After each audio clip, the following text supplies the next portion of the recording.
नमस्कार साथियों, बिहार शिक्षक भर्ती 3.0 एवं 4.0 के लिए एकलव्य सीरीज के एपिसोड नंबर 16 में आपका स्वागत है। आज की कक्षा में हम आपके लिए बीपीएससी टीआरई 3.0 का 6 to 8 के हिस्ट्री पॉलिटी के पीआईक्यूज़ लेके आए हैं। और इससे पहले हमने आपको जियोग्राफी का पीआईक्यूज़ करा दिया था इसका, और साथ में जो जीएस पार्ट है वो भी हमने आपको कंप्लीट करा दिया था। तो आइए प्रश्नों पर चलते हैं। और यह पेपर 15 मार्च को आयोजित हुआ था 6 से 8 में। और जीएस पार्ट हमने ऑलरेडी कंप्लीट करा दिया, ज्योग्राफी हमने ऑलरेडी कंप्लीट करा दिया। ये आपको 2000 पीआईक्यूज़ की सीरीज़ में मिल जाएंगे, एपिसोड वाइज रखे गए। आप वहाँ पे आराम से जाके थंबनेल से देख के आप देख सकते हैं जो भी वीडियो आपको देखना है। अब आगे बात करते हैं, और आगे बढ़ने से पहले बता दें कि पीआरटी के लिए इसमें जो है मॉडर्न हिस्ट्री के कुछ क्वेश्चंस बहुत इंपॉर्टेंट है। तो जब मॉडर्न हिस्ट्री के क्वेश्चंस आएंगे तो वहाँ पे हम बोलेंगे कि मॉडर्न हिस्ट्री के क्वेश्चंस है तो पीआरटी के लिए महत्वपूर्ण है। बाकी हम एक सीक्वेंस से सभी के आपको आंसर बता देंगे।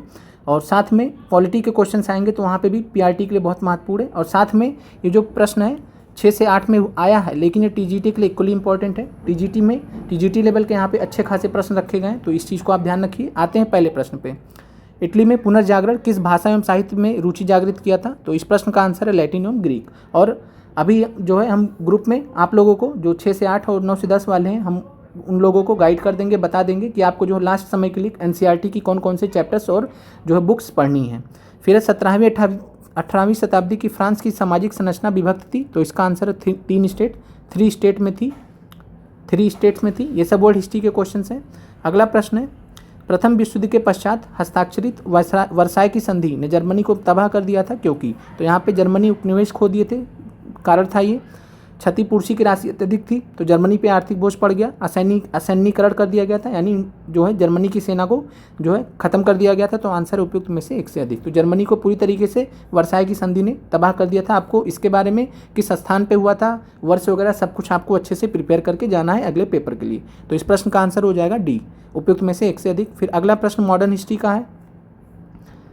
मॉडर्न हिस्ट्री का प्रश्न पीआरटी के लिए इंपॉर्टेंट है। फिर इनमें से कौन ब्रिटिश के विरुद्ध लड़ने वाला जनजातीय नायक नहीं था? तो तिलका मांझी के बारे में आप बिहार में अगर आपने देखा होगा, जैसे हम भागलपुर गए थे तो भागलपुर में तिलका मांझी चौक भी है। तो तिलका मांझी जनजातीय नायक थे। कान्हू मुर्मू भी जनजातीय नायक थी। हम शॉर्ट्स के माध्यम से आपको इनके बारे में बता देंगे। सीआर दास की बात करें तो ये जो है जनजातीय नायक नहीं थे, कांग्रेस के नेता थे। साथ में इन्होंने स्वराज पार्टी की स्थापना की थी। 1922 गया अधिवेशन के अध्यक्ष थे कांग्रेस के। आगे बढ़ते हैं। स्वतंत्रता, समान नियमों तथा समान अवसरों के प्रारंभिक विचारों को फ्रांसीसी सामाजिक बदलाव में प्रस्तुत करने वाले व्यक्तियों का सही समूह है। तो यहाँ आंसर है Jean Locke, Jean Jacques Rousseau. तो जीन लॉक और जीन जैक्स रूसो जो है स्वतंत्रता, समान नियमों और समान अवसरों के प्रारंभिक विचारों को जो है फ्रांसीसी सामाजिक बदलाव में प्रस्तुत करने वाले व्यक्ति हैं। और इनके बारे में आपने जो है बुक्स पढ़ी हैं, बुक्स आप कमेंट करके बता सकते हैं। फिर आगे बढ़ते हैं। बुक्स बहुत महत्वपूर्ण है। 18वीं शताब्दी के फ्रांसीसी समाज, अब वापस से वर्ल्ड हिस्ट्री का क्वेश्चन आ गया है। 18वीं शताब्दी, बीच बीच में मॉडर्न हिस्ट्री के क्वेश्चंस आते रहेंगे। 18वीं शताब्दी के फ्रांसीसी समाज की वर्ग व्यवस्था के संदर्भ में कौन सा युग सुमेलित है? तो यहाँ पे बात करें तो यहाँ पे तीनों ही विकल्प जो है सही है। तो जो है आंसर हो जाएगा उपयुक्त में से एक से अधिक। अगला प्रश्न है, किस वर्ष रूसी बोल्शेविक पार्टी को संविधान सभा में बहुमत न मिलने पर असेंबली ने यह तर्क देते हुए कि अनिश्चित परिस्थितियों में चुनी गई असेंबली के मुकाबले अखिल रूसी सोवियत कांग्रेस कहीं ज़्यादा लोकतांत्रिक संस्था है, उनके प्रस्ताव को जो है ठुकरा दिया गया था? तो इस प्रश्न का आंसर 1918 लग रहा है। बाकी कोई दिक्कत होगी तो आप जो टेलीग्राम में हमें मैसेज कर दीजिएगा ग्रुप में। 1918 इस प्रश्न का आंसर लग रहा है। आगे बढ़ते हैं। प्रसिद्ध क्रांतिकारी नेता चंद्रशेखर आज़ाद के अनुरोध पर किसने द फिलॉसफी ऑफ बॉम्ब नामक पुस्तक लिखी? तो ये हमने आपको मॉडर्न हिस्ट्री में पढ़ाया भी है, और ये मॉडर्न हिस्ट्री का प्रश्न है। आंसर है भगवती चरण बोहरा। बहुत महत्वपूर्ण है। और आपको जो मॉडर्न हिस्ट्री के हमने क्लासेस ली हैं, नोट्स दिया, बहुत अच्छे से पढ़ लीजिएगा, कहीं से भी एक क्वेश्चन आपको आ सकता है। कामागाटा मारू क्या था? तो इसके बारे में भी हमने ऑलरेडी पहले डिस्कस किया। कामागाटा मारू जो है जहाज़ था, जापानी जहाज़ था। और इस जहाज़ को किसने किराए पर लिया था? तो बाबा गुरदित्य सिंह ने लिया था। हांगकांग में रहते थे उस समय। और कामागाटा मारू एपिसोड के बारे में जो है आप ध्यान रखिए, ये मॉडर्न हिस्ट्री का ये भी प्रश्न है। फिर है कौन सा वर्ष और स्थान? मॉडर्न हिस्ट्री का प्रश्न फिर से है, कौन सा वर्ष और स्थान अखिल भारतीय राष्ट्रीय कांग्रेस कमेटी की बैठक को दर्शाता है जहां संसदीय बोर्ड के गठन का फैसला लिया गया था?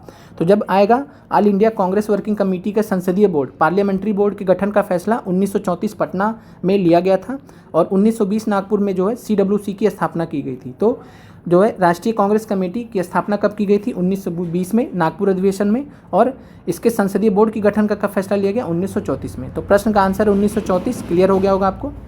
1920 क्यों नहीं होगा ये भी हमने आपको बता दिया। आत्मसम्मान आंदोलन के पुरोधा कौन थे, तो ये सब हमने मॉडर्न हिस्ट्री नोट्स में ऑलरेडी डिस्कस किया, क्लासेस में डिस्कस किया है, प्रीवियस ईयर क्वेश्चन में भी डिस्कस किया है। तो आत्मसम्मान आंदोलन की बात करें तो इसके पुरोधा थे ईबी रामास्वामी नायकर, पेरियार। और जिन्होंने 2000 PIQs की प्लेलिस्ट देखी है, ये सब क्वेश्चंस ऑलरेडी आपने देख चुके हैं, BPSC TRE में पूछे गए। वहाँ कहाँ पूछे गए थे, GS पार्ट में, याद होगा आपको, ऑप्शन में दिया गया था, हमने वहाँ पे पूरा एक्सप्लेन किया था आपको, और यही बोला था कि अगली बार प्रश्न आएगा तो या तो डायरेक्टली आ जाएगा, नहीं तो ऑप्शन से आ जाएगा। तो इसीलिए हम आपको ऑप्शंस वहाँ पे एक्सप्लेन करके बताते हैं। तो जो नए अभ्यर्थी हैं 2000 PIQs प्लेलिस्ट जरूर देख लें। अब आगे बढ़ते हैं। आत्मसम्मान आंदोलन के पुरोधा कौन हो गए, तो आंसर ईबी रामास्वामी नायकर, इनको पेरियार कहा जाता था, पेरियार के नाम से मशहूर थे। 1925 में सेल्फ रेस्पेक्ट मूवमेंट, जिसको आत्मसम्मान आंदोलन कहा गया, कि इन्होंने जो है स्टार्ट किया था। श्री नारायण गुरु जो है SNDP मूवमेंट से रिलेटेड है, SNDP मूवमेंट से रिलेटेड है। आगे बढ़ते हैं, फुल फॉर्म आप बताइए। जर्मनी में नाजी यूथ लीग का गठन कब किया गया था, तो यह जो है फिर से वर्ल्ड हिस्ट्री का प्रश्न आ गया है। जर्मनी में नाजी यूथ लीग का गठन जो है ये 1921 में किया गया था। अब ये 6 से 8 का पेपर है, तो जो 6 से 8 वाले हैं हम उनको जो है ग्रुप में गाइड कर देंगे, तो यहाँ पे भी डिस्कस नहीं करते हैं, क्वेश्चंस को देख लेते हैं। तो यहाँ पे आंसर है, जर्मनी में नाजी यूथ लीग का गठन कब किया गया, 1922 में। हम वहाँ पे आपको ग्रुप में इंपॉर्टेंट चैप्टर्स बता देंगे जो आपको NCERT से कवर करने हैं। फिर बात करते हैं 1900 जो है किसने फांसीवाद से प्रभावित होकर प्रथम विश्व युद्ध के बाद इंग्लैंड की संसद तथा यहूदियों के विरुद्ध प्रचार किया और काली कुर्ती वाले एक दल का गठन किया, तो इसका आंसर है ओसवाल्ड मोजले। आगे बढ़ते हैं, फिर जो है वर्ल्ड हिस्ट्री के क्वेश्चन हैं इधर। फ्रांस के इतिहास में प्रथम बार एक सोशलिस्ट नेता लियो ब्लूम को प्रधानमंत्री बनने का सौभाग्य प्राप्त हुआ, किंतु शीघ्र ही उन्हें त्यागपत्र देना पड़ा, क्यों, तो यहाँ पे आंसर उपयुक्त में से एक से अधिक, सभी यहाँ पे ऑप्शन सही हैं। फिर आगे बढ़ते हैं, जर्मनी के एकीकरण के बाद, ये भी वर्ल्ड हिस्ट्री का प्रश्न है, बिस्मार्क ने रक्त एवं लौह की नीति का परित्याग कर कौन सी नीति अपनाई थी, तो आंसर है शांति एवं निर्माण की नीति। तो शांति एवं निर्माण की नीति इन्होंने स्टार्ट किया था। और बिस्मार्क के बारे में जो है जर्मनी का एकीकरण टॉपिक बहुत अच्छे से तैयार कर लीजिएगा आप लोग। फिर है 1904 में हुए हार्दिक समझौता में कौन सा देश शामिल था, तो यहाँ पे बात करें तो एक से अधिक यहाँ पे आंसर है, जो है सभी देश इसमें हार्दिक समझौते में शामिल थे।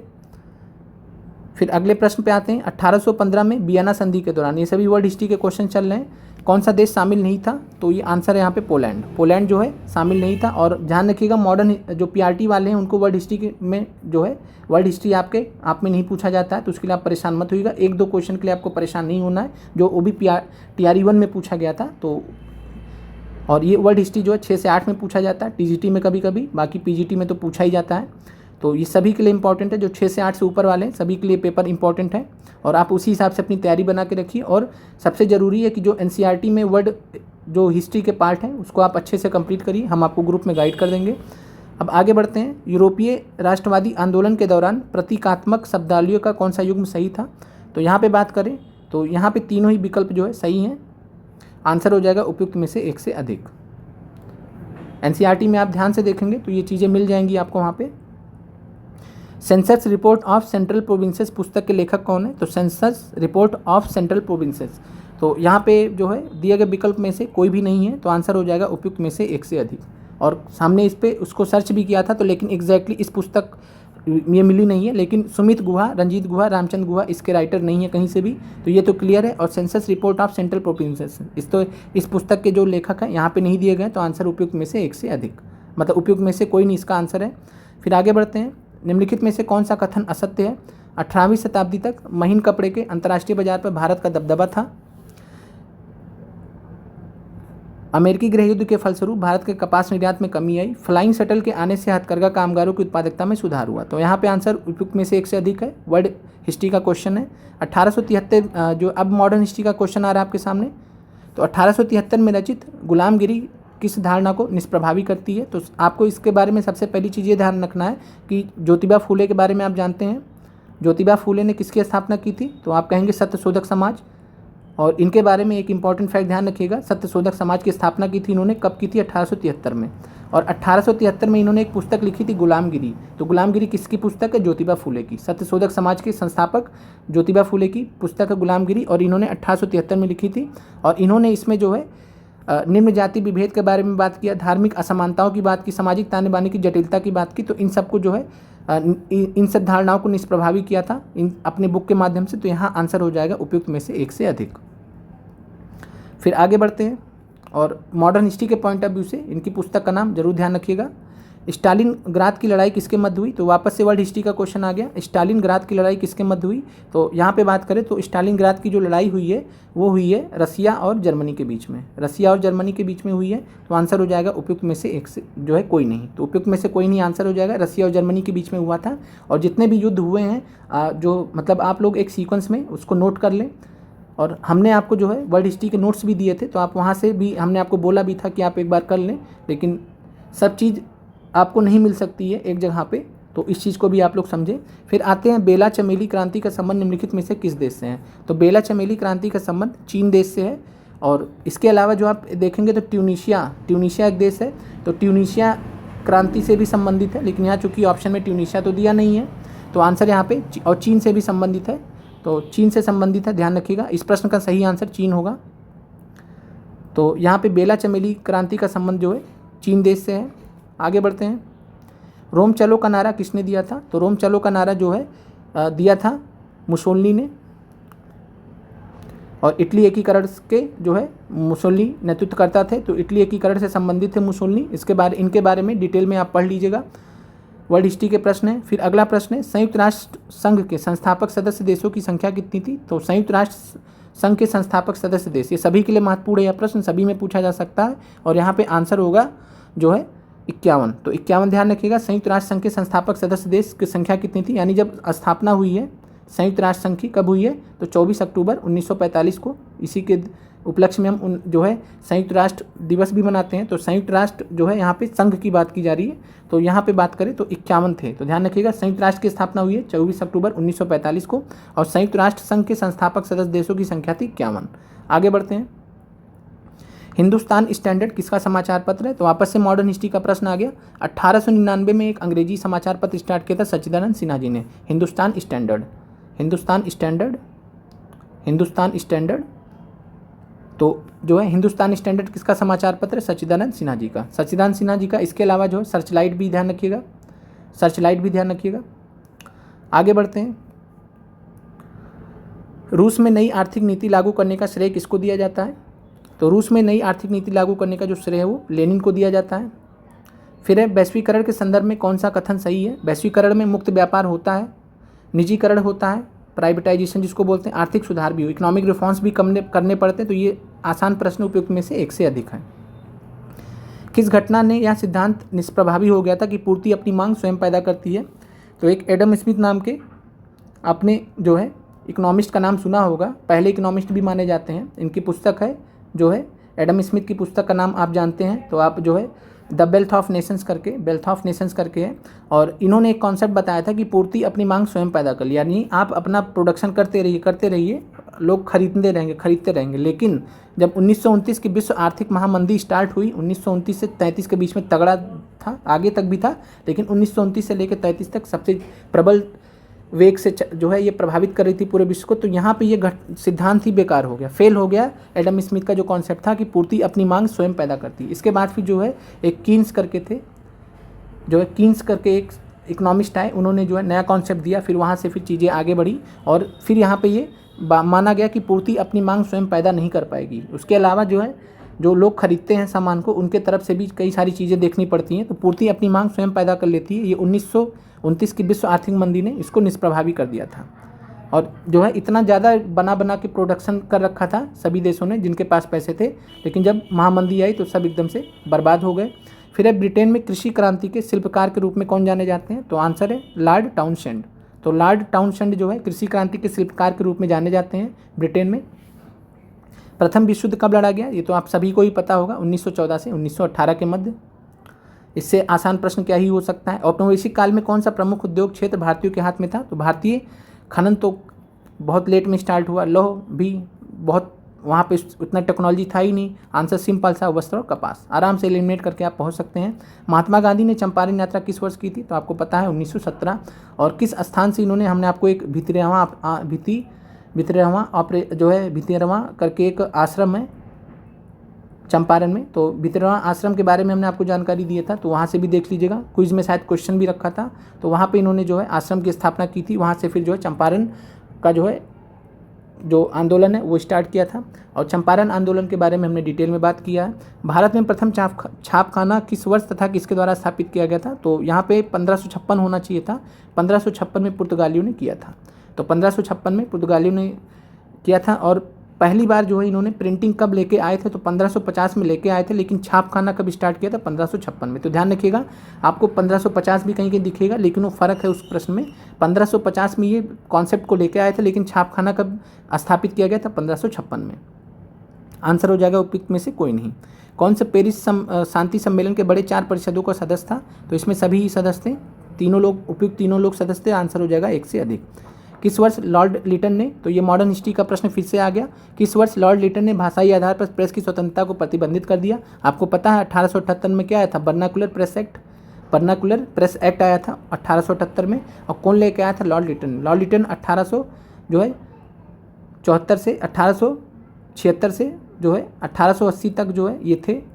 और इनके टाइम पे बहुत सारी दिक्कतें हुई। फिर आगे चल के इनके बाद जब 1880 से 84 के बीच में लॉर्ड रिपन आए, तो लॉर्ड रिपन ने इनके कई सारे गलतियों को सुधारा। तो 1878 में इन्होंने प्रेस की स्वतंत्रता को प्रतिबंधित किया था। जालियांवाला बाग नृशंस हत्याकांड आपको पता है कब हुआ था? 13 अप्रैल 1919 को। कि कौन सा दिन था? तो बैसाखी। आसान प्रश्न है। आगे बढ़ते हैं। 1942 में भारत छोड़ो आंदोलन का आह्वान किसने किया था? तो आसान प्रश्न है, सुभाष जो है महात्मा गांधी जी। फिर आगे बढ़ते हैं। किसने भारत में आधुनिक छपाई तकनीक प्रारंभ की? तो यहाँ पे आधुनिक छपाई तकनीक की जब बात करेंगे तब पुर्तगाली ही आंसर होंगे। तो ध्यान रखिएगा, क्योंकि 1556 से इन्होंने स्टार्ट किया था और 1556 में हम आधुनिक ही मानते हैं, ऐसा नहीं कि वो ओल्ड कोई कॉन्सेप्ट है, लेके ही आए हैं, टेक्नोलॉजी ही लेके आए हैं। तो यहाँ पे आंसर पुर्तगाली होना चाहिए हमारे हिसाब से। फिर अगला प्रश्न है, जालियांवाला बाग नरसंहार की जांच हेतु गठित बॉर्डर इंक्वायरी कमेटी, जिसको हंटर कमेटी के नाम से जाना जाता था। ध्यान रखिएगा, एक हंटर आयोग आपने शिक्षा से संबंधित सुना होगा, वो अलग है, ये अलग है। हंटर कमेटी है ये। तो हंटर कमेटी में जो किस भारतीय को स्थान मिला था? तो अगर हम इसमें बात करें तो चीमनलाल, हरीलाल सीतलवाड़ ये भी थे, पंडित जगन नारायण भी थे और सुल्तान अहमद खान भी थे। इनका पूरा नाम था सरदार साहिबजादा सुल्तान अहमद खान। और ये ग्वालियर स्टेट से जो है लॉयर थे, जो वकील थे। तो ये तीनों लोग जो है इसमें शामिल थे, तो ध्यान रखिएगा। और सर चीमनलाल हरीलाल सीतलवाड़ के बारे में जान लीजिए, वाइस चांसलर थे उस समय बम्बई यूनिवर्सिटी के। और इसके बाद पंडित जगत नारायण पंडित जगत नारायण ये कौन थे? तो ये थे जो है वकील थे और मेंबर थे लेजिस्लेटिव काउंसिल के यूनाइटेड प्रोविंसेस के, संयुक्त प्रांत के। सुल्तान अहमद खान का पूरा नाम सरदार साहिबजादा सुल्तान अहमद था और ये ग्वालियर स्टेट से जो है वकील थे। तो तीनों लोग थे यहाँ पे।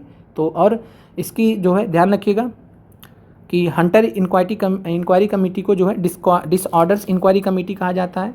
और इसके जो है लॉर्ड विलियम हंटर इसके अध्यक्ष थे। तो लॉर्ड विलियम हंटर इसके अध्यक्ष थे।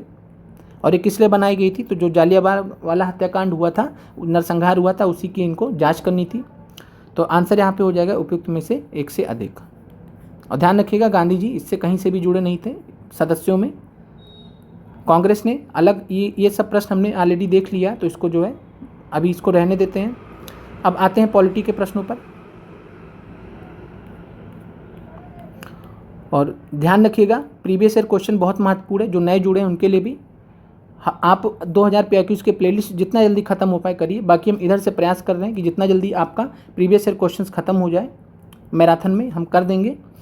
फिर आगे बढ़ते हैं। आदर्श संविधान के विषय में सत्य कथन की पहचान कीजिए। तो सभी के लिए महत्वपूर्ण प्रश्न है।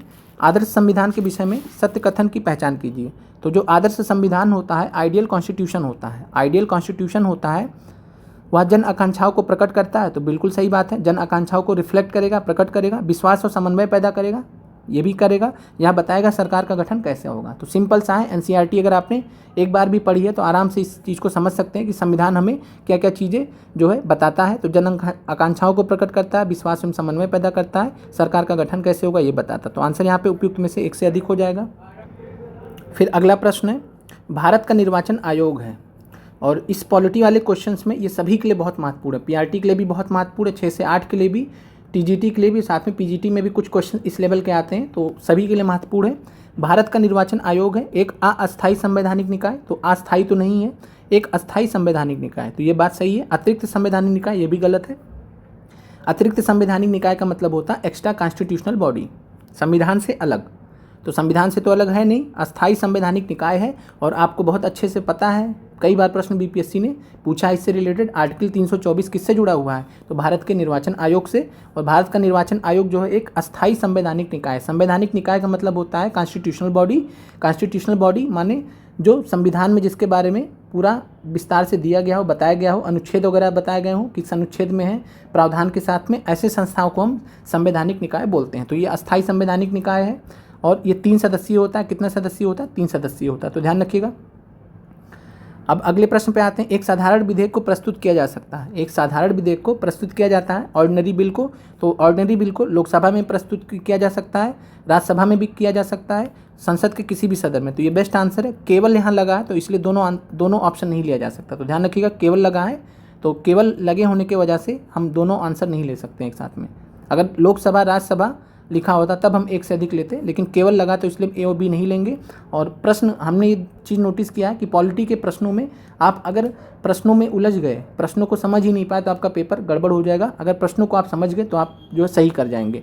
तो यहाँ पे आपको प्रश्नों को समझने की आवश्यकता होती है। जैसा यहाँ पे क्वेश्चन का प्रश्न आसान होते हैं, लेकिन आपको जो है क्वेश्चन में जो जैसा फ्रेम किया जाता है ऑप्शंस वो कठिन होता है। तो संसद के किसी भी सदन में साधारण विधेयक को प्रस्तुत किया जाता है और यही चीज़ जो है संवैधानिक विधेयक के बारे में भी सही रहेगी। तो संविधान संशोधन विधेयक भी, कॉन्स्टिट्यूशनल अमेंडमेंट बिल भी, संविधान संशोधन विधेयक भी संसद के किसी भी सदन में प्रस्तुत हो सकता है। तो ध्यान रखिएगा, संविधान संशोधन विधेयक भी संसद के किसी भी सदन में प्रस्तुत हो सकता है। तो आंसर है यहाँ पे सी। फिर बात करें लोकसभा में केवल क्या पेश हो सकता है, तो आंसर है वित्त विधेयक, मनी बिल, वित्त विधेयक, मनी बिल। मनी बिल जो है ये केवल लोकसभा में ही प्रस्तुत हो सकता है। अगला प्रश्न है, धन विधेयक को प्रस्तावित किया जा सकता है। तो अभी हम वित्त विधेयक बोल रहे थे, उसको धन विधेयक बोलना था हमें। मनी बिल को धन विधेयक बोलते हैं, तो ध्यान रखिएगा। और वित्त विधेयक फाइनेंशियल बिल को बोलते हैं। तो धन विधेयक यानी मनी बिल, तो मनी बिल या धन विधेयक इसको हम केवल लोकसभा में प्रस्तुत कर सकते हैं। आसान प्रश्न है। फिर है, और ये जो है अनुच्छेद किससे जुड़ा हुआ, तो 110 से। अनुच्छेद 110 में धन विधेयक के बारे में बताया गया है संविधान में। फिर है, निम्नलिखित में से कौन सा कथन सत्य है। सत्य कथन की बात करनी है। जनहितवाद के मामले में PIL जिसको बोलते हैं, पब्लिक इंटरेस्ट लिटिगेशन, प्रभावित व्यक्ति केवल सर्वोच्च न्यायालय में जा सकता है। तो केवल लगा है, तो सोचिए, विचार कीजिए। आपको ध्यान आएगा कि जो PIL के मामले में जो सोशल एक्टिविस्ट होते हैं, कौन सोशल एक्टिविस्ट होते हैं, जो बड़े बड़े लॉयर्स होते हैं, सोशल एक्टिविस्ट हुए, लॉयर्स हुए, जो जिनको समाज के बारे में चिंता है, तो ये लोग क्या करते हैं, किसी समाज के दबे कुचले वर्ग का मामला लेकर सुप्रीम कोर्ट पहुंचते हैं। तो ये केवल प्रभावित व्यक्ति नहीं, प्रभावित व्यक्ति तो जा ही सकता है PIL लेके, साथ में कोई भी अन्य व्यक्ति भी उनके बिहाफ पे जा सकता है। ये PIL की खास बात है। तो ये आपका विकल्प जो है गलत है, तो ध्यान रखिएगा, कोई भी जा सकता है लेकर। राष्ट्रीय मानवाधिकार आयोग विधि एवं न्याय मंत्रालय के अंतर्गत एक अनुलग्न निकाय है, तो ये गलत है यहाँ पे।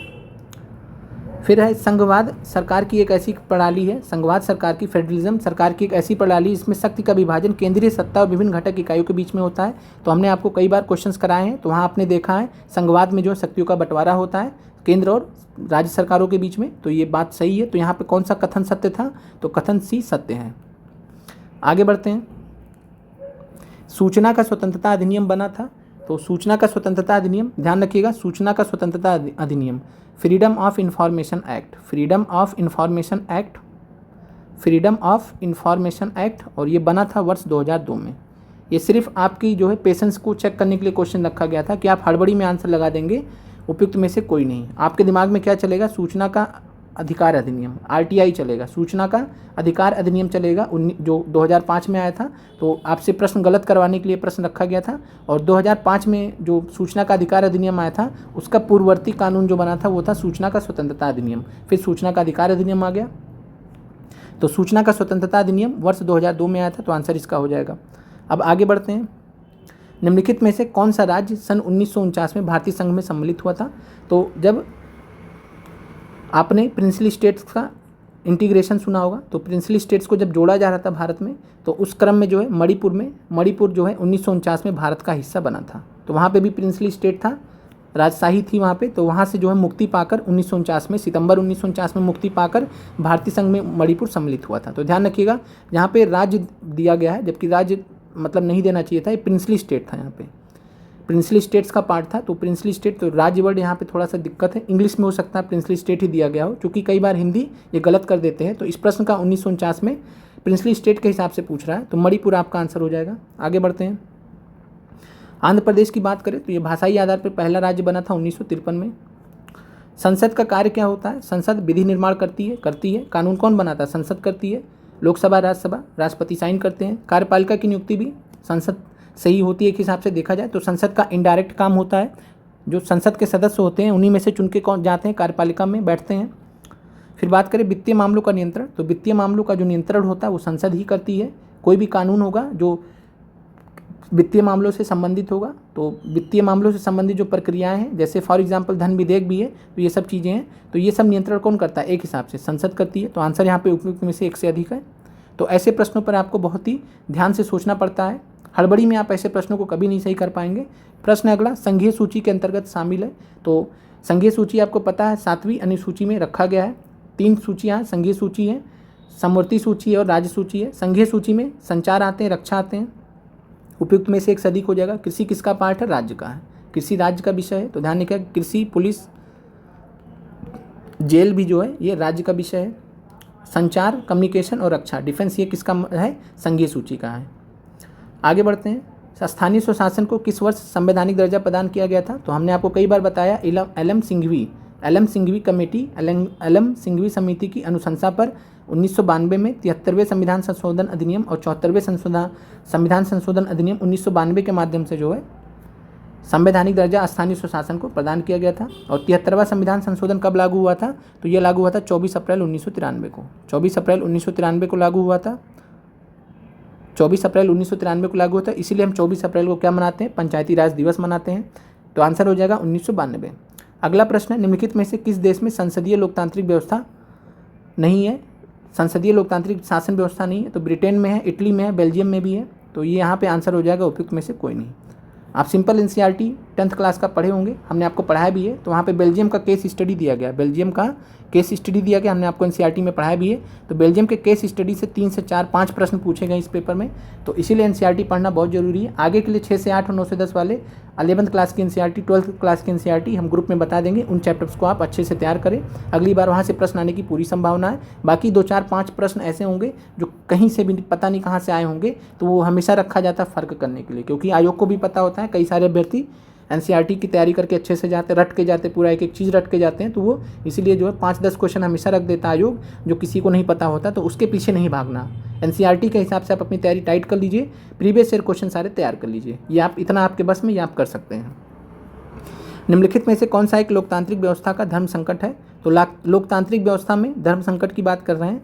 तो लोकतांत्रिक व्यवस्था जैसे भारत के केस में देख लीजिएगा, तो बहुमत का शासन अथवा व्यक्तिगत अधिकार। तो आप बहुमत का शासन का मतलब क्या होता है कि मेजॉरिटी का गवर्नमेंट।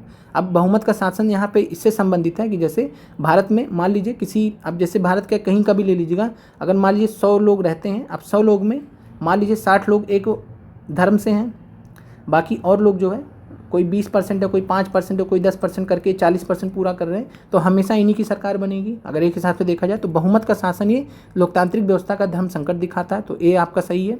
फिर है सीमित शासन एवं लोकप्रिय प्रभुसत्ता। तो लोकतांत्रिक व्यवस्था जो सीमित शासन से भी संबंधित है, लिमिटेड गवर्नमेंट से भी संबंधित है, लिमिटेड गवर्नमेंट से भी, क्योंकि यहाँ पे जो है संविधान के द्वारा जो है लोकतांत्रिक व्यवस्था को यहाँ पे रेस्ट्रिक्टेड किया जाता है कि कोई ऐसा चीज़ नहीं कर सकते हैं, संविधान परिवर्तन नहीं कर सकते हैं ज़बरदस्ती जो नुकसान करता हो संविधान को या देश को। फिर निजी संपत्तियों अथवा सामाजिक स्वामित्व, तो ये भी जो है, ये सभी आपके जो है लोकतांत्रिक व्यवस्था का धर्म संकट से संबंधित है। अब जैसे आप देखते होंगे कि जो है पब्लिक सेक्टर यूनिट्स हैं, सरकार बेच रही है, खरीद रही है, तो ये सब चीज़ें हैं, तो इसमें सभी इसमें आंसर हो जाएंगे। आंसर है डी, उपयुक्त में से एक से अधिक। फिर अगले प्रश्न में आते हैं, लोकतंत्र की अवधारणा में इतनी अधिक अस्पष्टता के लिए किसे मूल कारण माना जाना चाहिए? तो इसमें जो है किसे मूल कारण माना जाना चाहिए? तो यहाँ पे प्राचीन वंशावली। तो लोकतंत्र की अवधारणा जो है, लोकतंत्र की अवधारणा का मतलब है कि लोकतंत्र का जो कॉन्सेप्ट है उतनी उसमें अनक्लियरिटी क्यों है, उतनी ज़्यादा उसमें अस्पष्टता क्यों है? तो प्राचीन वंशावली, विवादित उद्भव, सार्वभौमिक श्लाघा, तो इसमें आंसर उपयुक्त में से एक से अधिक है, सभी है इसमें। समसामयिक काल में किस देश को लोकतंत्र की जननी कहा जाता था? तो लोकतंत्र की जननी सबसे पहले जो है ब्रिटेन में लोकतंत्र की उत्पत्ति हुई है, तो ब्रिटेन में सबसे पहले लोकतंत्र की उत्पत्ति हुई है, तो ब्रिटेन को जो है लोकतंत्र की जननी माना जाता है, तो यहाँ आंसर होगा उपयुक्त में से कोई नहीं। भारत तो हो ही नहीं सकता। भारत चूँकि लोग जो है लोकतांत्रिक व्यवस्था हमने संसदीय लोकतांत्रिक व्यवस्था कहाँ से लिया, ब्रिटेन से लिया है, और ब्रिटेन का ही उपनिवेश था अमेरिका, तो ब्रिटेन के बाद अमेरिका में आया है। फिर इनमें से किसने स्वतंत्रता की लोकतंत्र से रक्षा करने की आवश्यकता महसूस की थी? इनमें से किसने स्वतंत्रता की लोकतंत्र से रक्षा करने की आवश्यकता महसूस की थी? तो आप एक बार इस प्रश्न को देख लीजिएगा। इस बार जो है ये डाउट है और हमें ध्यान नहीं रह गया तो छूट गया प्रश्न, हमने इसको चेक नहीं किया, तो एक बार आप इसको चेक कर लीजिएगा। फिर है हमें लोकतंत्र की क्यों आवश्यकता है? बहुत ही बेसिक प्रश्न है। स्वतंत्रता चाहिए, कल्याण भी चाहिए, विकास भी चाहिए, तो उपयुक्त में से एक से अधिक। इतना आसान प्रश्न है। भारत के प्रथम चुनाव आयुक्त कौन थे? तो भारत के प्रथम चुनाव आयुक्त कौन थे? तो सुकुमार सेन प्रथम चुनाव आयुक्त, कई बार परीक्षाओं में पूछा गया है। BN राव कौन थे? तो कॉन्स्टिट्यूशनल एडवाइजर थे, कॉन्स्टिट्यूशनल एडवाइजर थे। फिर है निम्नलिखित में से कौन सी संसदीय लोकतंत्र की एक आवश्यक संस्था नहीं है? तो संसदीय लोकतंत्र में क्या क्या होता है? चुनाव आयोग होता है, चुनाव करवाने के लिए होता है, न्यायपालिका होती है। संसदीय लोकतंत्र में 3 भाग होते हैं, न्यायपालिका होती है, कार्यपालिका होती है और विधायिका होती है। चुनाव आयोग होता है लोग चुनाव कराने के लिए, योजना आयोग नहीं होता है, तो आवश्यक संस्था नहीं है योजना आयोग। योजना आयोग जो है, जैसे योजना आयोग की स्थापना 1950 में हमने आपको डेट और सब बताया था, किसने स्थापना किया था? तो जवाहरलाल नेहरू जी ने। फिर जो है 2015 में 1 जनवरी 2015 को प्रधानमंत्री नरेंद्र मोदी की जो है अध्यक्षता में इसके स्थान पर जो नीति आयोग को लाया गया, तो नीति आयोग को लाया गया था। तो नीति आयोग भी कई बार आपसे पूछा गया है, तो योजना आयोग दे चाहे नीति आयोग दे, तो ये नीति आयोग भी जो है आवश्यक संस्था नहीं है संसदीय लोकतंत्र की। तो योजना आयोग अगली बार हो सकता है नीति आयोग दे दे, तो नीति आयोग भी जो संसदीय लोकतंत्र की आवश्यक संस्था नहीं है। हमने आवश्यक संस्थाएं आपको बता दिया है। फिर है लोगों को लोकतांत्रिक अधिकार क्यों चाहिए? तो सरकार की ज्यादतियों से रक्षा के लिए, तो लोकतांत्रिक अधिकार हमें चाहिए होते हैं, डेमोक्रेटिक राइट्स जिनको बोलते हैं, और डेमोक्रेटिक राइट्स के अंतर्गत हमें फंडामेंटल राइट्स दिए गए हैं, मूलभूत अधिकार। और फंडामेंटल राइट्स की जब हम बात करते हैं तो सरकार की ज्यादतियों से हमारी रक्षा करते हैं, अधिकतम सीमा तक अपने व्यक्तित्व के विकास के लिए, तो ये भी हमें चाहिए होते हैं। लोकतांत्रिक परिवेश में जीवन का आनंद लें, तो यहाँ पे सभी सही हैं, तो 19 में आपका आंसर हो जाएगा डी। तो ध्यान रखिएगा 19 का बेस्ट आंसर जो यहाँ पे डी है। फिर किसी देश के लोकतांत्रिक अधिकारों का बुनियादी लक्षण निम्नलिखित में से कौन सा है? तो किसी देश में लोकतांत्रिक अधिकारों का बुनियादी लक्षण, तो लोकतांत्रिक जो अधिकार होते हैं, डेमोक्रेटिक राइट्स जो होते हैं, संवैधानिक गारंटी देते हैं, यानी संविधान के द्वारा उनकी गारंटी होती है कि आप जो है सभी को मिलेगा, किसी का उल्लंघन होगा तो उसका उपाय भी किया जाएगा। सार्वभौमिक उपलब्धता, यानी सभी को उपलब्ध होगा। न्यायिक संरक्षण जैसे अनुच्छेद 32 में बताया गया है कि अगर मूलभूत अधिकारों का उल्लंघन हुआ तो आप सुप्रीम कोर्ट जा सकते हैं अनुच्छेद 32 के तहत, 226 के तहत कहाँ जा सकते हैं? High court. तो यहाँ पे तीनों ही सही हैं, तो आंसर हो जाएगा उपयुक्त में से एक से अधिक। और ये बहुत अच्छे प्रश्न है, और आने वाले पेपर में 19 तारीख को 6 से 8 का है, 20 तारीख को PRT का है, तो कोई भी प्रश्न यहाँ से रिपीट हो सकता है। मॉडर्न हिस्ट्री का प्रश्न रिपीट होगा PRT में, और यहाँ से जो है पॉलिटी से कोई भी प्रश्न रिपीट हो सकता है। सभी प्रश्न आपके काम के हैं, सभी के काम के हैं। फिर भारत के लोगों के लिए निम्नलिखित में से कौन सा एक लोकतांत्रिक अधिकार है? तो जीवन का अधिकार अनुच्छेद 21 याद कीजिए। स्वतंत्रता का अधिकार तो आपको पूरा दिया ही गया 19 से 22 में। 14 से 18 समानता का अधिकार है, 19 से 22 स्वतंत्रता का अधिकार है, उसमें जीवन का अधिकार है आर्टिकल 21। एक निर्वाचित सरकार पाने का अधिकार, तो अनुच्छेद जो है 326 में इसके बारे में बताया गया है। तो ध्यान रखिएगा ये सब क्या है? लोकतांत्रिक अधिकार है, लोकतांत्रिक अधिकार है। और लोकतांत्रिक अधिकार के अंतर्गत ही जो है ये यहाँ पे आप मूलभूत अधिकार पढ़ते हैं, तो तीनों ही सही हैं, उपयुक्त में से एक से अधिक। निम्नलिखित में से किस देश में सत्ता की साझेदारी की प्रथा नहीं है? निम्नलिखित में से किस देश में सत्ता की साझेदारी की प्रथा नहीं है? तो अमेरिका में सत्ता की साझेदारी की प्रथा है, जापान में भी। उत्तर कोरिया आपको पता है, किम जोंग का नाम जब भी आपको जहन में आता है तो आपको एक बड़ा टेढ़ा सा आदमी दिखता है, तानाशाह टाइप का, तो उत्तर कोरिया आपका आंसर हो जाएगा कि सत्ता में साझेदारी की प्रथा नहीं है बिल्कुल भी, तानाशाही वहाँ पे। बेल्जियम में बहुसंख्यक लोगों द्वारा निम्नलिखित में से कौन सी भाषा बोली जाती थी? तो यहाँ पे आंसर है डच। और बेल्जियम के बारे में पूरा केस स्टडी NCERT में दिया गया, वहीं से उठा के 4-5 प्रश्न आपसे पूछ लिए गए हैं। फिर आगे बढ़ते हैं। निम्नलिखित में से किस देश में शीर्ष स्तर पर सत्ता में साझेदारी की सबसे सबल शक्ति व्यवस्था विद्यमान है? तो शीर्ष स्तर पर बात करें तो यानी केंद्र स्तर पर सबसे ज़्यादा मजबूत कहाँ पे है? तो कनाडा में है। और कनाडा से जो है मजबूत केंद्र की अवधारणा भारत में भी ली गई है। भारत में भी जो है संसदीय व्यवस्था में केंद्र ज़्यादा मजबूत है, तो कहाँ से लिया गया? कनाडा से लिया गया। तो सत्ता की साझेदारी में सबसे सबल शक्ति व्यवस्था केंद्र, शीर्ष स्तर पर मतलब केंद्र स्तर पर कहाँ पे? कनाडा में। और वहीं से भारत में भी लिया गया है। निम्नलिखित में से किस देश में लोकतंत्र की पुनर्स्थापना के लिए कभी कोई जन आंदोलन नहीं हुआ है? तो लोकतंत्र की पुनर्स्थापना की यहाँ पे बात कर रहे हैं, और इस प्रश्न को जो है हम आपके लिए छोड़ रहे हैं, किस देश में लोकतंत्र की पुनर्स्थापना के लिए कभी कोई जन आंदोलन नहीं हुआ है। 3 ऑप्शंस हैं, नेपाल, अफगानिस्तान, बोलीविया। आपको प्रयास करके बताना है कि क्या आंसर इसका सही होगा, फिर हम जो है कमेंट करके पिन कर देंगे क्या सही आंसर होगा। फिर निम्नलिखित में से किस देश में फेडकोर नामक एक लोकहित समूह सक्रिय है, तो ये बोलीविया में है। तो बोलीविया में प्रेशर ग्रुप है, ये दबाव समूह जिसको बोलते हैं। फिर लोकतंत्र की उपलब्धियां क्या है, तो लोकतंत्र में निर्वाचित सरकार होती है, जनता के द्वारा चुनी गई होती है, लोक कल्याण के लिए काम करती है, लोकतांत्रिक सरकार सभी है यहाँ पे। उपयुक्त में से एक से अधिक। आसान प्रश्न है। निम्नलिखित में से किस देश के अतिरिक्त संसार में हर जगह तानाशाही के स्थान पर लोकतंत्र को पसंद किया जाता है, तो श्रीलंका में तानाशाही के स्थान पर लोकतंत्र को पसंद किया जाता है नहीं, बांग्लादेश में नहीं, पाकिस्तान में भी नहीं, पाकिस्तान में भी नाम का लोकतंत्र है तो ध्यान रखिएगा। तो तानाशाही के स्थान पर लोकतंत्र को पसंद के अतिरिक्त नहीं किया जाता, तो यहाँ पे उपयुक्त में से एक से अधिक कोई नहीं हो जाएगा। प्रश्न काफ़ी टेढ़ा था, यहाँ पे जो है किस देश के अतिरिक्त पूछा गया, तो इस वजह से आप गड़बड़ कर देते हैं और जो है तीनों में जो है नहीं होगा, तो यहाँ पे आंसर हो जाएगा उपयुक्त में से कोई नहीं। तो किस देश के अतिरिक्त, तो किसी भी देश के अतिरिक्त नहीं। फिर निम्नलिखित में से कौन सा लोकतंत्र का एक आर्थिक फल नहीं है, तो लोकतंत्र का आर्थिक फल की बात करें तो लोकतंत्र के आर्थिक फल में सार्वभौमिक स्वास्थ्य देखभाल, तो स्वास्थ्य देखभाल आपके, और सबके लिए शिक्षा, सार्वभौमिक वैश्य मताधिकार, तो इसको भी जो एक बार आप लोग प्रयास कीजिए और हम इस दोनों का प्रश्न का आंसर आपको बता देंगे एक बार चेक करके। क्योंकि यहाँ पे जो सार्वभौमिक वैश्य मताधिकार होता है वो आपका राजनीतिक फल माना जाता है, राजनीतिक चेतना से जुड़ा होता है, तो राजनीतिक पॉइंट से जुड़ा होता है। सबके लिए शिक्षा, ये आर्थिक से भी जुड़ा है, आर्थिक से भी जुड़ा है, सामाजिक के लिए भी जुड़ा है। सार्वभौमिक स्वास्थ्य देखभाल, सार्वभौमिक स्वास्थ्य देखभाल ये आर्थिक से भी जुड़ा है, आपके समाज से भी, सामाजिक से भी जुड़ा है। तो यहाँ पे कौन सा आर्थिक फल नहीं है, तो सार्वभौमिक वैश्य मताधिकार तो नहीं है। बाकी एक बार चेक कर लीजिएगा, तो आंसर यहाँ पे सी है। और एक बार हम देख लेंगे, अगर एक से अधिक होगा तो भी आपको हम बता देंगे। फिर निम्नलिखित में से किस देश को लोकतंत्र की बुनियादी चुनौती का सामना करना पड़ रहा है, तो नेपाल, श्रीलंका, पाकिस्तान। तो यहाँ पे सबकी ऐसी हालत हो रखी इस समय, तो यहाँ पे जो है लोकतंत्र की बुनियादी चुनौती का सामना सबको करना पड़ रहा है सबके यहाँ पे लोकतंत्र, लेकिन परेशान है सभी लोग। तो यहाँ पे आंसर हो जाएगा उपयुक्त में से एक से अधिक। निम्नलिखित में से किस देश में लोकतंत्र का गहरापन अब एक चुनौती नहीं है, तो इस प्रश्न में बहुत लोग कन्फ्यूज हुए होंगे और यहाँ प्रश्न भी एनसीईआरटी से लिया गया है।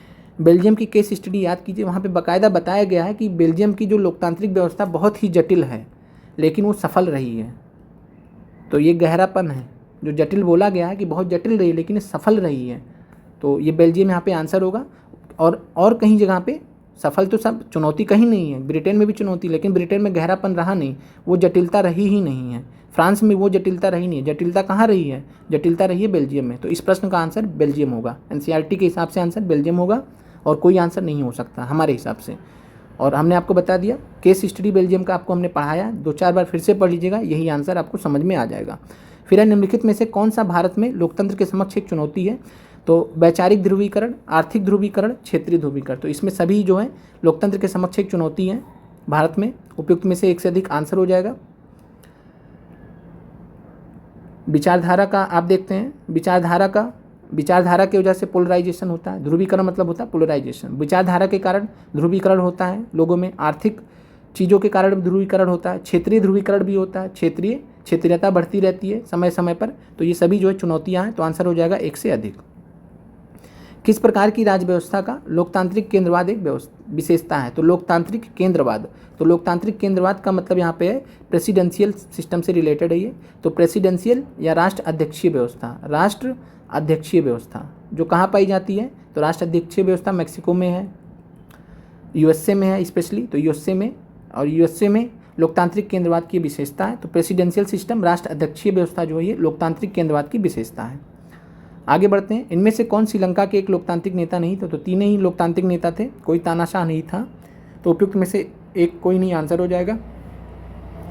प्रश्न है किसने यहाँ तर्क दिया, लोकतंत्र, पूंजीवाद और उदारवाद सभी एक ही चीज़ के वैकल्पिक नाम है। तो इस प्रश्न का जो आंसर है रैमसे म्यूर है। तो रैमसे मूर करके हैं, रैमसे मूर करके हैं, और इन्होंने बोला था कि जो लोकतंत्र, पूंजीवाद और उदारवाद सभी एक ही चीज़ के वैकल्पिक नाम हैं।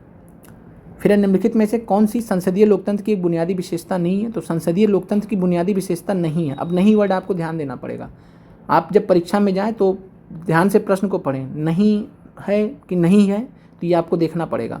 तो संसदीय लोकतांत्रिक व्यवस्था की बुनियादी विशेषता नहीं है। शक्ति का पृथक्करण बुनियादी विशेषता है या नहीं है, तो आप कहेंगे है, तो ये तो नहीं हो सकता आंसर। स्वतंत्र न्यायपालिका, ये भी बुनियादी विशेषता है। स्वतंत्र और निष्पक्ष चुनाव, ये भी बुनियादी विशेषता। तो तीनों ही बुनियादी विशेषता नहीं है। कौन सा बुनियादी विशेषता नहीं है, तो कोई भी नहीं, उपयुक्त में से कोई भी नहीं। भारत के संविधान सभा के अंतरिम अध्यक्ष कौन थे, तो अंतरिम अध्यक्ष कौन थे, सच्चिदानंद सिन्हा जी। 9 दिसंबर 1946 को ये अंतरिम अध्यक्ष बने थे। अंतरिम का मतलब होता है अंतिम, फाइनल से पहले। फाइनल से पहले, फाइनल बने थे 11 दिसंबर को अस्थायी अध्यक्ष बने थे कौन, राजेंद्र प्रसाद जी। तो सच्चिदानंद सिन्हा जी अंतरिम अध्यक्ष बोले जाते हैं। तो ध्यान रखिएगा, अंतरिम का मतलब होता है अंतिम से पहले। जब फाइनल हो जाए, यानी फाइनल कौन हुए थे, 11 दिसंबर को जो है राजेंद्र प्रसाद जी, उनसे पहले कौन थे, तो सच्चिदानंद सिन्हा जी। थोड़ा सा प्रश्न को घुमा दिया गया, बाकी कोई और बात नहीं है। निम्नलिखित में से किस संस्था को ब्रिटिश संसदीय व्यवस्था का सर्वोच्च प्राधिकरण माना गया। तो हमने आपको कई बार बताया है, ब्रिटेन में संसदीय सर्वोच्चता है। ब्रिटेन में संसदीय सर्वोच्चता, यानी संसद जो है सबसे बड़ी है, संसद जो है सबसे सर्वोच्च है। कहाँ, ब्रिटेन में। अब यही प्रश्न अगर भारत के संबंध में आ जाएगा कि निम्नलिखित में से किस संस्था जो किसको जो है भारतीय संसदीय व्यवस्था का सर्वोच्च प्राधिकरण माना जाता है, तो आपका आंसर हो जाएगा भारतीय संविधान। भारत में संवैधानिक सर्वोच्चता है, तो ध्यान रखिएगा, भारत में संवैधानिक सर्वोच्चता है और ब्रिटेन में जो है संसदीय सर्वोच्चता है। ब्रिटेन में संसदीय सर्वोच्चता है, तो इस प्रश्न का आंसर हो जाएगा संसद। 2 प्रश्न और बच रहे हैं। सामुदायिक सरकार निम्नलिखित में से किस देश में सत्ता की साझेदारी का एक प्रकार है। सामुदायिक सरकार, बेल्जियम का केस स्टडी एनसीईआरटी में जिसने भी पढ़ा उसको आसानी से पता है कि बेल्जियम ही आंसर, हमने सभी को पढ़ाया है ये चीज़। तो बेल्जियम जो है ये सामुदायिक सरकार, इसमें जो है सत्ता की साझेदारी का एक प्रकार है। लोकतंत्र में क्या, लोकतंत्र से क्या तात्पर्य है, तो लोकतंत्र से क्या तात्पर्य है, तो आपको पता ही है, लोगों का शासन होता है। और सिंपल प्रश्न है, सबसे सिंपल प्रश्न है, लोकतंत्र से क्या तात्पर्य है, लोगों का शासन। बाकी अमेरिका के पहले जो राष्ट्रपति थे उनका स्टेटमेंट आपको याद ही होगा। अब आते हैं आगे की बात करते हैं। तो क्लास आपकी ओवर होती है और हम जो है 6 से 8 और 9 से 10 वालों के लिए बात करना चाहते हैं यहाँ पे। बाकी जिसको देखना वो देख सकते हैं। अब जैसे जो 6 से 8 है, 9 से 10 वाले हैं, हम आपको ग्रुप में जो है कल अपडेट कर देंगे। आज मुश्किल है, कल हम आपको इंपॉर्टेंट चैप्टर्स अपडेट कर देंगे कि आपको कौन कौन से चैप्टर्स एनसीईआरटी के लिए पढ़ के जाने चाहिए। और आप हर चीज़ के लिए आप सीनियर हैं, जैसे पीआरटी वाले हैं छोटे हैं, आप लोग सीनियर हैं, 6 से 8 9 से 10 वाले सीनियर हैं। आपको खुद से भी मेहनत करना पड़ेगा, क्योंकि जो जिस लेवल पे आपके प्रश्न आते हैं, अगर आप खुद से मेहनत करके नहीं जाएंगे तो फिर वहाँ पे आपको दिक्कत होगी परीक्षा में। तो इस चीज़ का ध्यान रहे, खुद से भी एनसीईआरटी पढ़ना जरूरी है और सारांश के पीछे बहुत ज़्यादा आपको नहीं भागना है। तो ध्यान रखिए इस चीज़ को, एनसीईआरटी को बहुत अच्छे से एक बार कवर करना। जो इंपॉर्टेंट एनसीईआरटीज़ हैं हम आपको कल बता देंगे, या अगर जो है हो पाया तो आज ही बता देंगे। अब मिलते हैं अगले वीडियो में। आप लोगों को कक्षा कैसी लगी, कल से आपकी प्रीवियस ईयर क्वेश्चंस के जो है मैराथन फिर से स्टार्ट हो जाएंगे। मिलते हैं अगले वीडियो में। आप लोगों का देखने के लिए बहुत बहुत धन्यवाद। कमेंट लाइक करें, जरूर करें और शेयर करें चैनल को।